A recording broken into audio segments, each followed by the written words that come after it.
Good morning, everybody. Don't judge me. I am literally still in bed. I am just coming to you. Just take it along with me. I'm gonna get my day started. Um, let's see. Today I gotta go get my car detailed.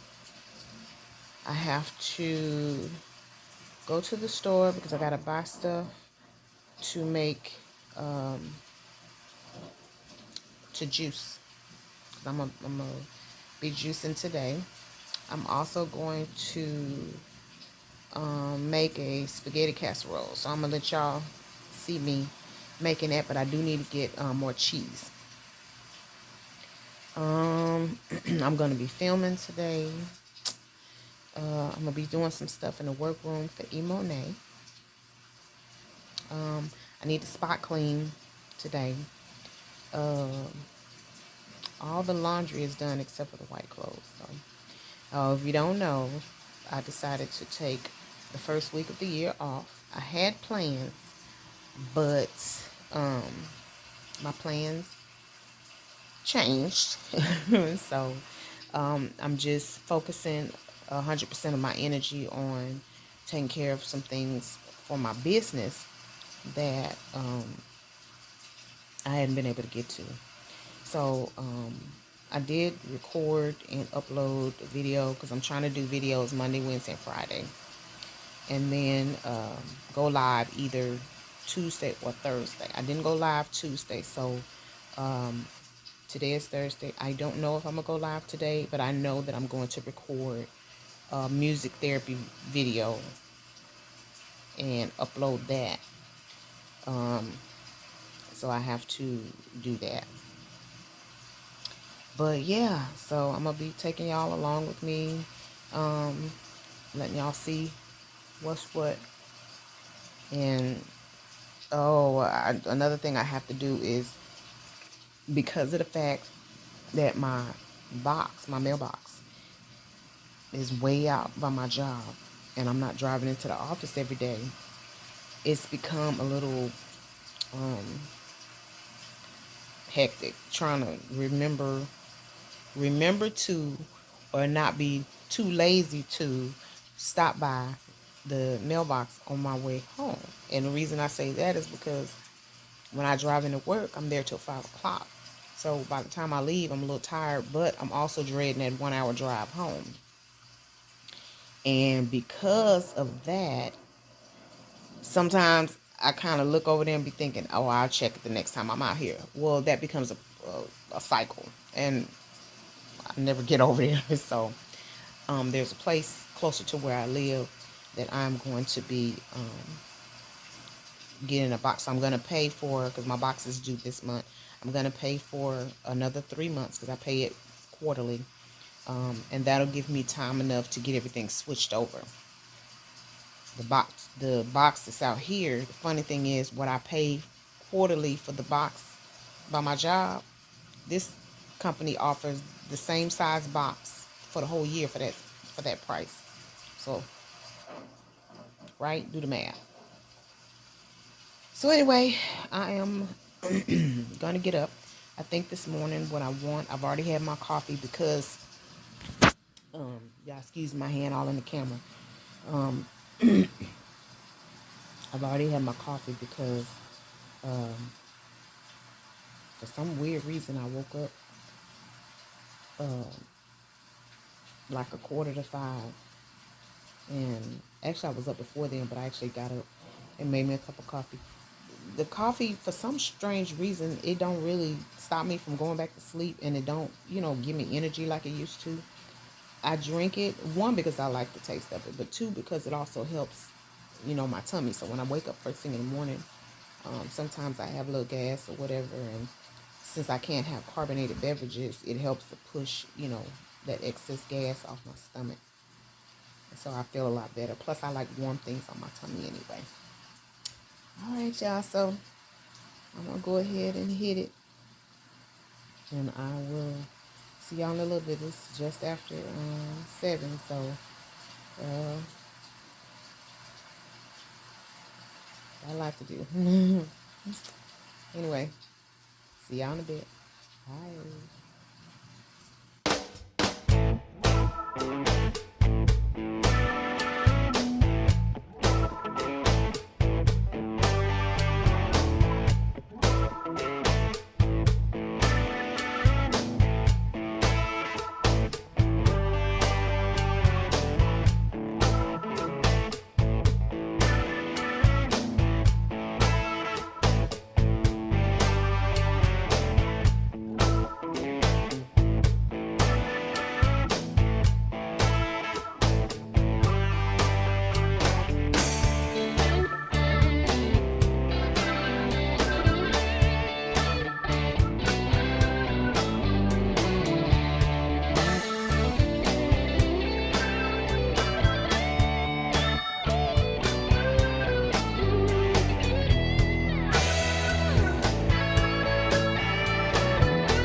Everybody, we on the road.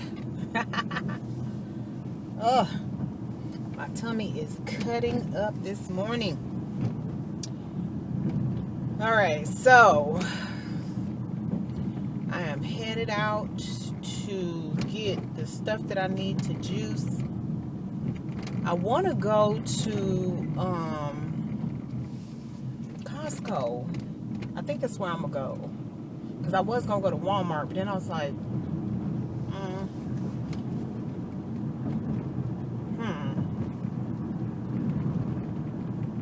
I don't know, y'all. Because if I go to, I don't want to get too much stuff and then the produce wind up going bad. Now I just go to Walmart. Let me see. It looks really gloomy out here, like it's about to rain. I was supposed to detail my car today, but that's not going to happen because ain't no point in doing that and then it start raining, right? So, I think I'm going to, yeah, I'm going to wash it. I can't believe how early it is. What in the world is wrong with me that I'm up moving around so early in the morning and I'm on vacay? Hello? But that's cool. I knock it out of the way.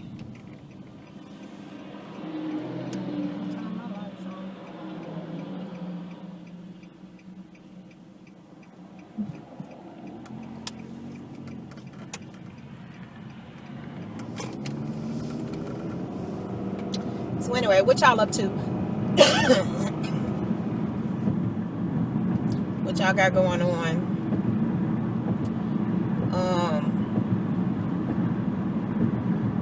I am gonna be busy filming,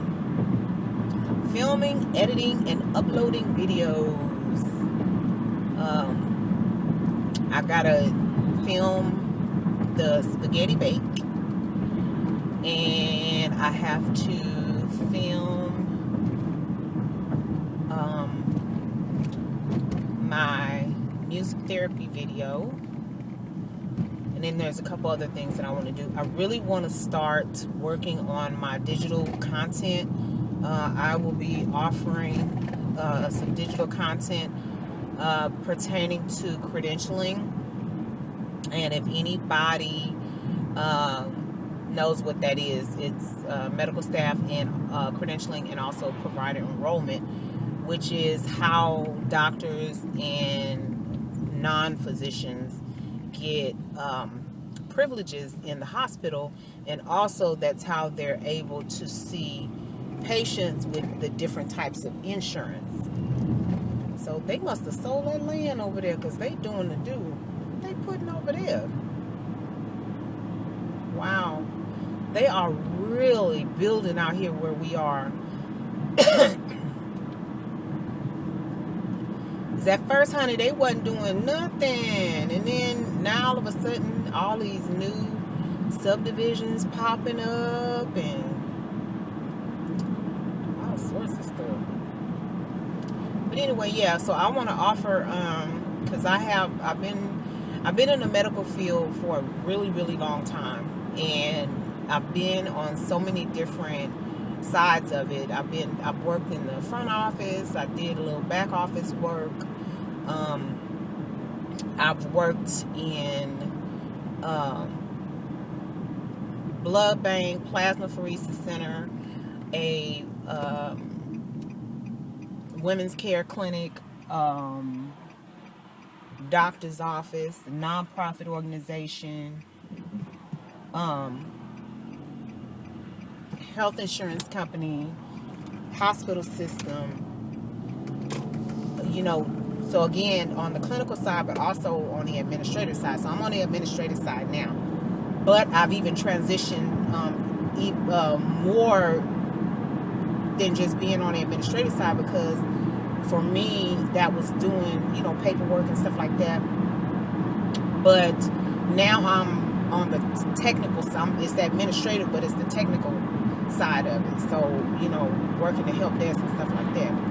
Anyway, the whole point is I have a really good amount of experience and knowledge about healthcare, and especially as it relates to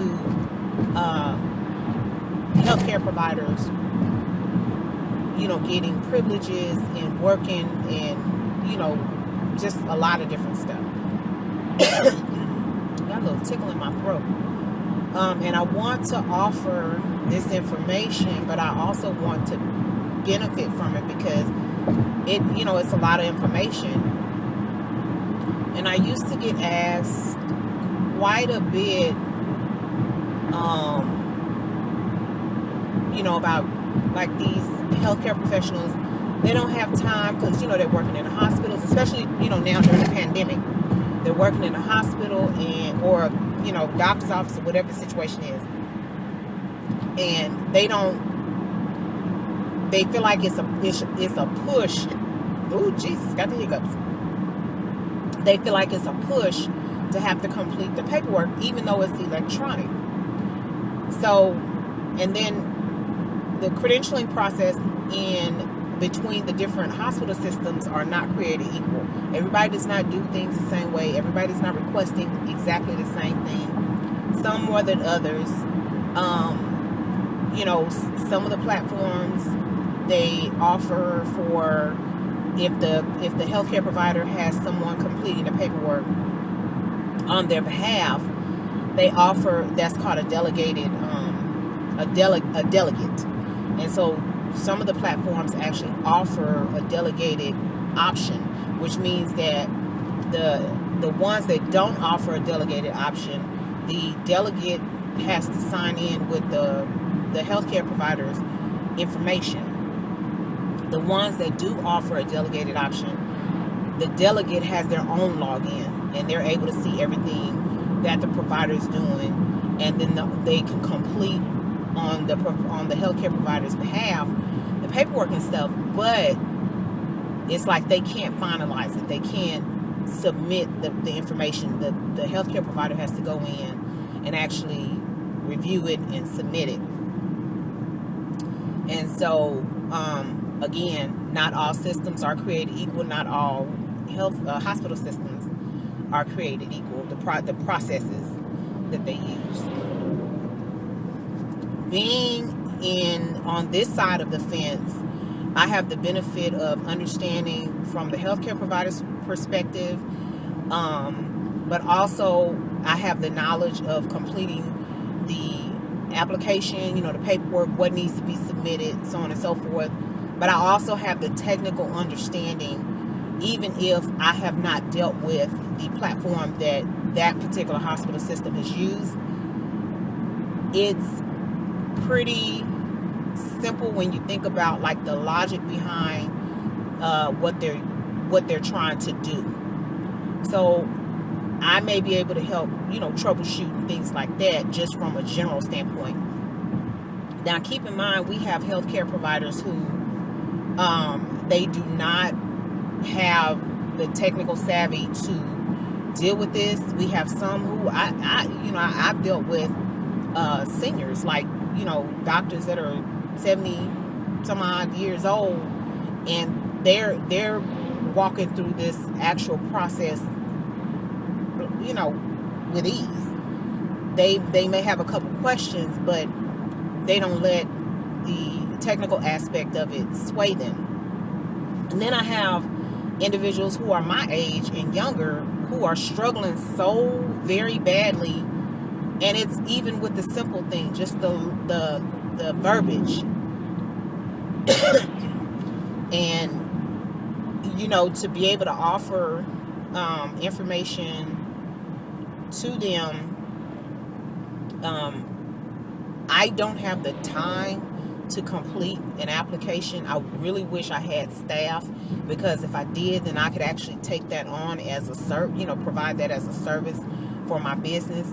But I work a full-time job, and then I deal with my company on the other side of that. Plus I have a whole husband and a life, and it's just, to try to take that on is a lot, because it's not just about going in and typing up a bunch of stuff.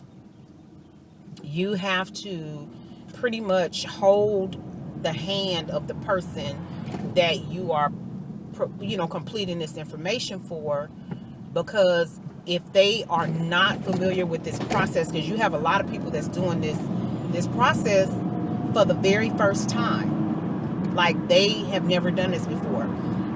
It could be somebody who, a nurse, a physician assistant, whatever, surgical assistant, and they're literally just getting out of school, and the doctor that they're going to be working with says you need to get credentialed at this hospital, this hospital, this hospital, and they're going, okay,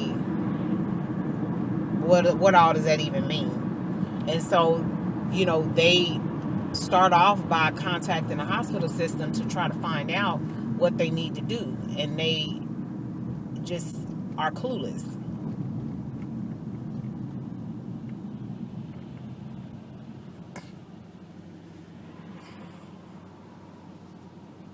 So they had us stop because this truck is trying to back out of here.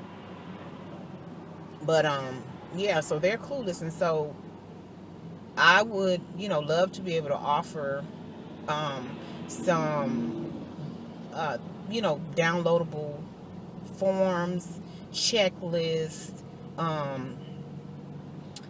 notes, just different stuff like that for them to use to help them navigate, that process. And but again, I definitely, because it is a matter of the collective years of knowledge that I have about this, about the process and the paperwork and things like that, that makes me feel like that's a valuable asset that I have. It's valuable information. So I don't know, I'm still trying to navigate how to offer this, because I definitely want to offer some stuff, some information up front that will give them an idea of how deep this goes, that will entice them to actually pay for this information. And I know that, once they do it, get through it the first time, it'll be a little bit easier for them the second go round. Now, I can't guarantee that to be fact, because I know some of these individuals, when they call back, because the credentialing cycle for hospitals is 2 years,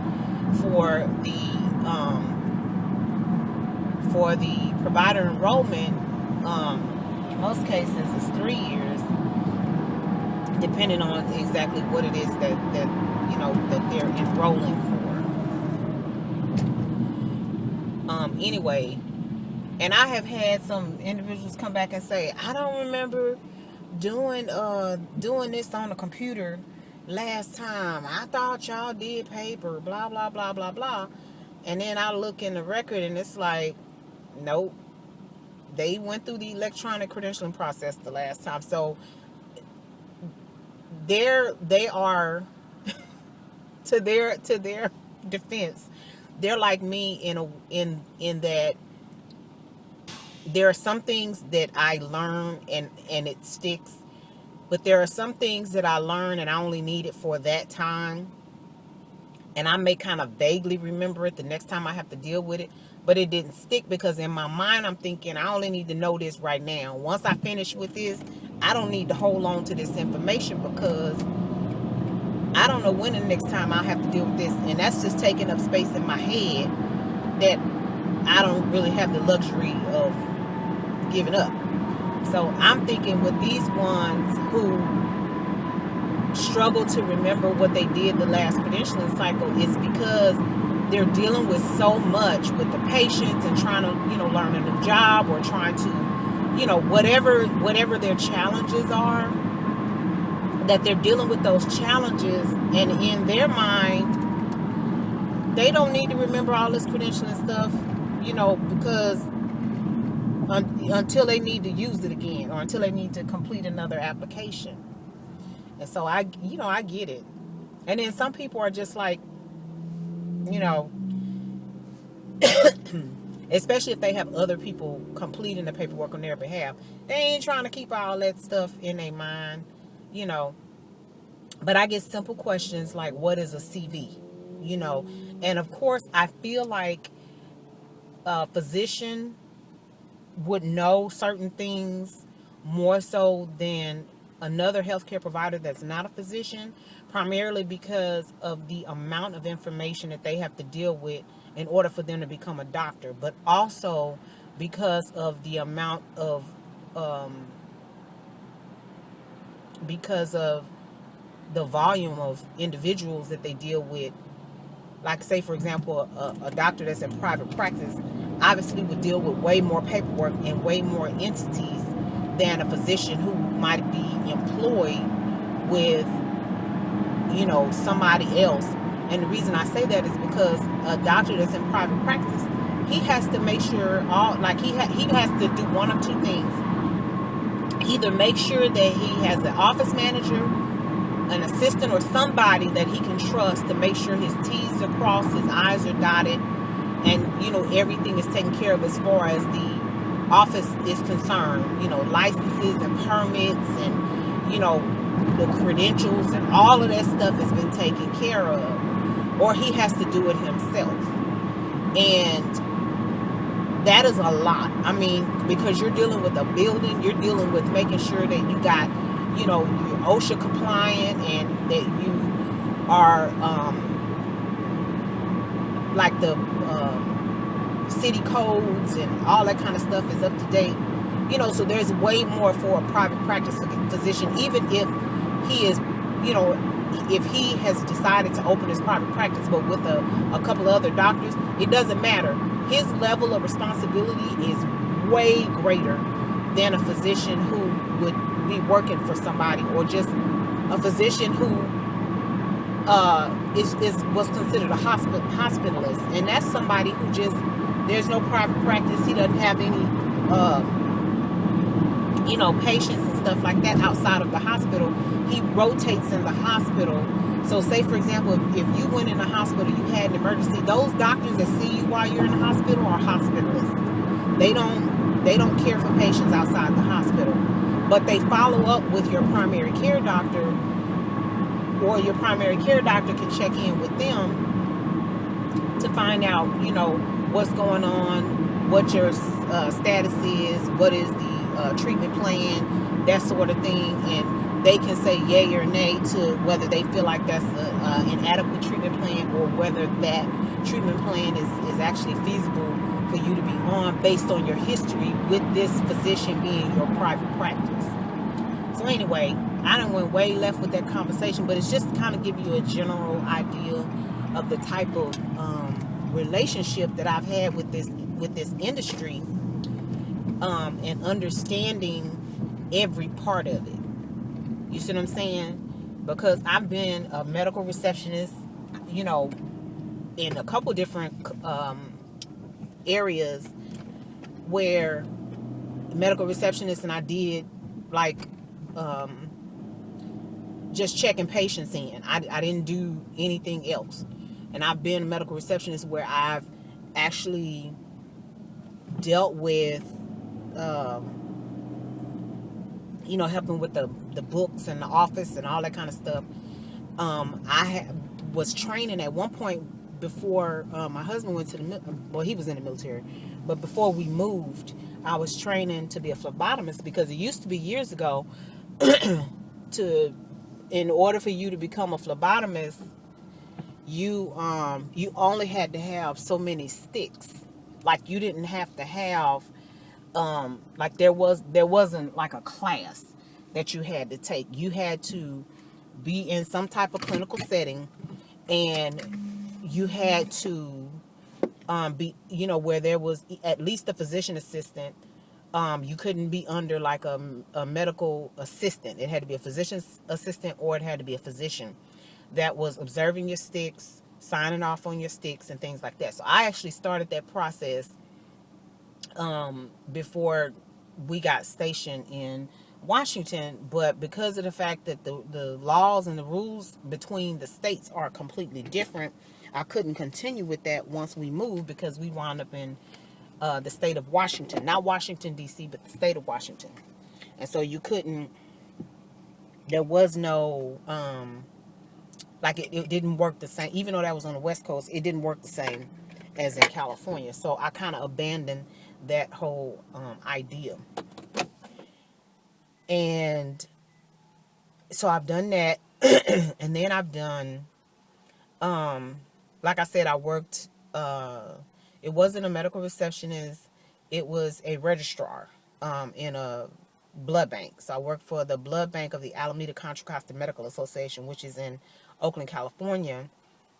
And what I did was I registered people to come in. I registered the people that came in to donate blood. And so I had to go through all of their history. I had to, go through the medical questions, making sure, everything was copacetic. I had to, everything up to the point where they went and got got a finger stick to verify their blood type and that sort of thing. And then I worked for a plasmapheresis center where I actually was a medical assistant.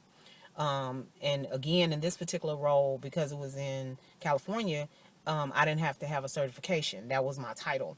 And what I did was I did the question, like people came in to donate plasma. They donated, they say donate plasma, but you sold your plasma, because they got paid for it. It's against the law to sell whole blood, but you can donate the plasma. And they would come in, and as soon as they came in, I would sign them in, take them to my booth, go through the questions, do the finger stick to check their iron and check their blood type.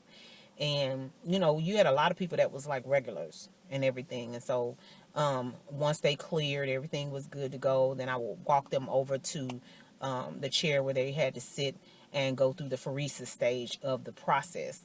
And that, is like doing dialysis. It's like a 2-hour, or depending on where you went, could be more process, because they had to cycle the blood out, take off the plasma, infuse the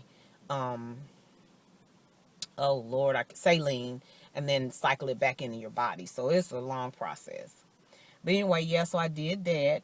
And My very first job in on the insurance side, I worked for United Healthcare. So I really had a good time in the medical field because, and I love it. I love it because things are constantly changing. There's never a dull moment because there's always something new for you to learn. And I just enjoy the fact that, it keeps you on your toes. It keeps your mind charged up, and it provides the challenges that you need to stay sharp. And so as I get older, that's kind of one thing that I look for in a role, because you want to generate new neurons. You want to regenerate the neurons that you have, by participating in activities that will challenge your thought, challenge your thinking, challenge your cognitive abilities. And because if you don't, over time, especially if you have the gene for Alzheimer's, over time that stuff it sets in a lot faster. So you want to have things that will constantly challenge you so that you can stay sharp and everything. But I made it to Walmart. I'm going in here, and hopefully this thing will let me continue recording, because I've been going for 24 minutes now, and I'm on this old iPhone that I have. And sometimes, since there's not a lot of memory, it will trip and be like, doo-doo. It won't let me record. So anyway, I'm going here and I'm getting my produce so that I can juice, and I need to get cheese so I can make my spaghetti bake. I may come back and do a car mukbang because I had that smoothie and it was so good, but it's been a little bit now and I'm hungry. But it's early. So